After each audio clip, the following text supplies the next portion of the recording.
Ở đấy mình đang chửi ở đấy. Nga Phúc Khang là thực phẩm chức năng 100% bào chế thực phẩm được có tác dụng hỗ trợ điều trị và phòng ngừa Còn năng nó còn độ đèn nữa. Đèn nó đây. không anh em ý, ông cũng bị giống như chị. LED sáng. Có kết quả tốt lắm đấy chị ạ.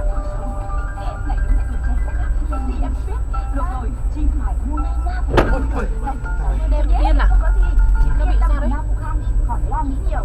Thôi, em phải chuẩn bị làm đám cưới đây. Chạm à? Nga Phúc Khang, xua đi nỗi lo u nang buồng trứng, u sơ tử cung. Sản phẩm được tiếp thị bởi công ty Chạy trách công nhiệm an hữu à? hạn dược phẩm Á Âu. Biết. Điện thoại 0438461530, 0839770045. Sản phẩm không phải là thuốc, không thay thế thuốc chữa bệnh. Một ải hỏa, một ải hỏa.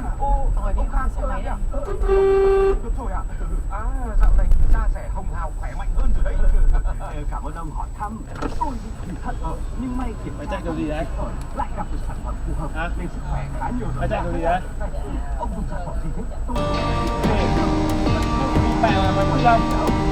Mày chạy làm gì? Mày làm gì đấy? Hả?